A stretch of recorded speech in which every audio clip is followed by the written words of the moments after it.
নমস্কাৰ ছাত্ৰ ছাত্ৰীসকল, তোমালোক সকলোকে আমাৰ ইউটিউব চেনেল RG ষ্টাডিলৈ স্বাগতম জনাইছোঁ। আৰু আজি আমি দশম শ্ৰেণীৰ অসমীয়া বিষয়ৰ এটি সুন্দৰ কবিতা তোমালোকৰ লগত আলোচনা কৰিম। ইতিমধ্যে যোৱা তিনিটি খণ্ডত প্ৰথমটি কবিতা অৰ্থাৎ দশম শ্ৰেণীৰ প্ৰথমটি কবিতা বৰগীত নামৰ কবিতাটো ইতিমধ্যে আলোচনা কৰিছিলোঁ।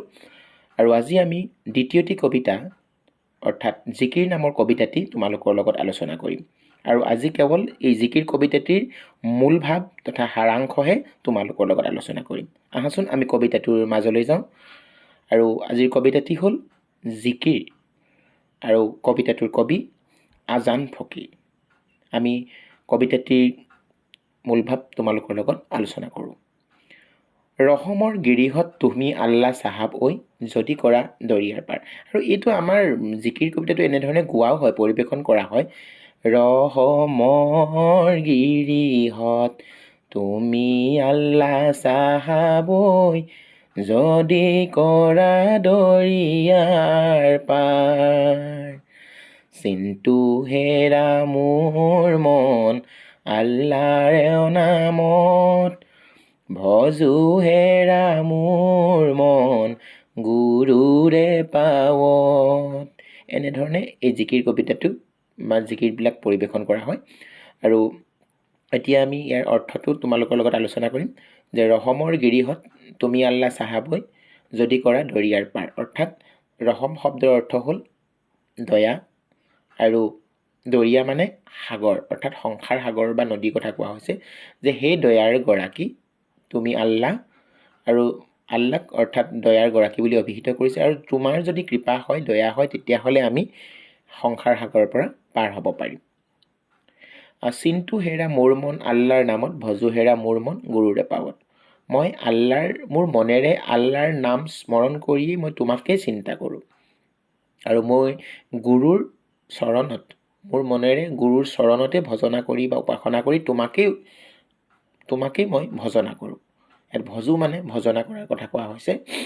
যে মই গুৰুৰ চৰণত, মোৰ মনেৰে গুৰুৰ চৰণত তোমাকেই ভজনা কৰোঁ। তাৰপিছত কৈছে পানী মৰে পিয়াহত, অগ্নি মৰে জাৰত, খুদা ৰচুল লুকাই আছে মমিনৰ আঁৰত।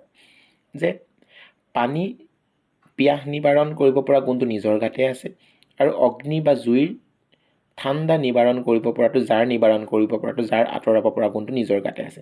কিন্তু পানী আৰু জুইয়ে যদি এই গুণবিলাক নিজৰ গাত থাকি যদি আনৰ ওচৰত বিচাৰি ফুৰে, তেতিয়াহ'লে সিহঁতে নিজে মৰিব। অৰ্থাৎ সেইটো আনৰ পৰা সেইটো বিচাৰি কেতিয়াও নাপাব।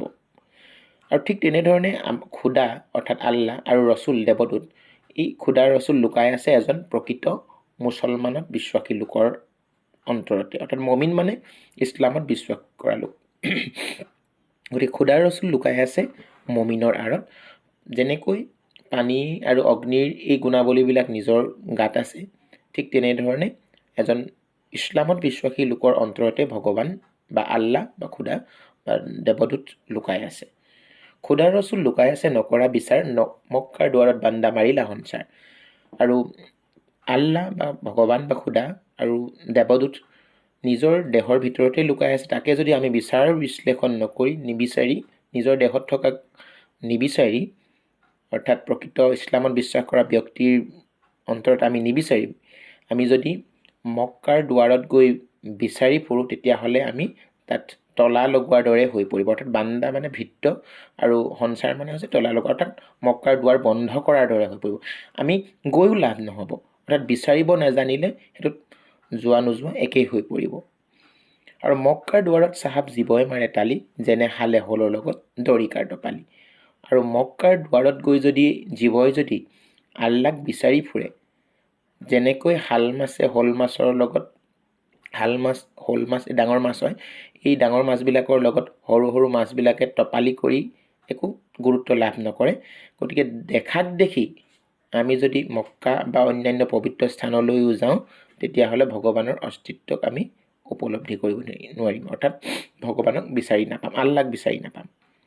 আৰু মক্কাৰ দুৱাৰত চাহাব ত্ৰিবেণীৰ ঘাট, বেহাব নোৱাৰে তাত মায়াই ভেটে ভাট। আকৌ কোৱা হৈছে মক্কা এডোখৰ ইছলাম ধৰ্মৰ কাৰণে পবিত্ৰ স্থান, আৰু ত্ৰিবেণীৰ ঘাট এই হিন্দু ধৰ্মৰ এডোখৰ পবিত্ৰ স্থান।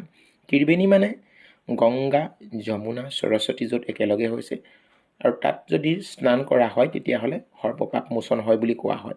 ঠিক তেনেধৰণে ইছলামৰ বিশ্বাসী অৰ্থাৎ ইছলাম ধৰ্মৰ লোকসকলেও জীৱনত মক্কালৈ গৈ নিজৰ পাপ খণ্ডন কৰিব বিচাৰে আৰু যদি তালৈ গৈও যদি সাংসাৰিক মায়া মোহ এইবিলাকে যদি আমনি কৰে বা এইবিলাকৰ মোহতে যদি আবদ্ধই হৈ থাকে তেতিয়াহ'লে তেওঁ পাপ আৰু পুণ্যৰ বেহা বেপাৰ কৰিব নোৱাৰিব। অৰ্থাৎ তেওঁ পাপখিনি আঁতৰাই পুণ্য অৰ্জন কৰিব নোৱাৰিব যদিহে তেওঁৰ সাংসাৰিক মায়া মোহ এইবিলাক ত্যাগ কৰিব নোৱাৰে। আসমানৰ কুতুব তৰা আদমৰ জাত, সজাত মইনা আছে ঘনে লগাই মান। এতিয়া কোৱা হৈছে যে আসমান মানে হৈছে আকাশ, কুতুব মানে হৈছে ধ্ৰুৱ তৰাটোৰ কথা কোৱা হৈছে, নক্ষত্ৰ, আৰু আদম হৈছে ইছলামৰ মতে, কোৰাণৰ মতে আল্লাহৰ প্ৰথম সৃষ্ট মানৱ। আৰু আকাশত ধ্ৰুৱ তৰাটো জিলিকি থাকে, উজ্জ্বল ধ্ৰুৱ নক্ষত্ৰটো জিলিকি থাকে আৰু তাৰ আঁৰতে আদম লুকাই আছে। আদমে তাৰ পৰাই লুকাই আছে, কিন্তু আমি আদমক তাৰ পৰা দেখা নাপাওঁ।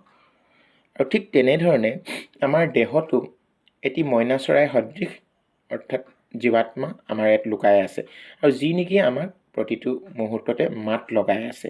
আৰু আমাৰ দেহটো এটা মইনা চৰাই সজা বুলি কোৱা হৈছে আৰু এই সজাটোৰ ভিতৰতে মইনা চৰাই সদৃশ আত্মাটো লুকাই আছে আৰু সিয়ে আমাক ঘনেপতি মাত লগাই আছে। আৰু এই সজাৰ মইনাটিৰ অনেক যুগুতি দেওমাৰি পাৰ হ'লে এৰিলে পিৰিতি।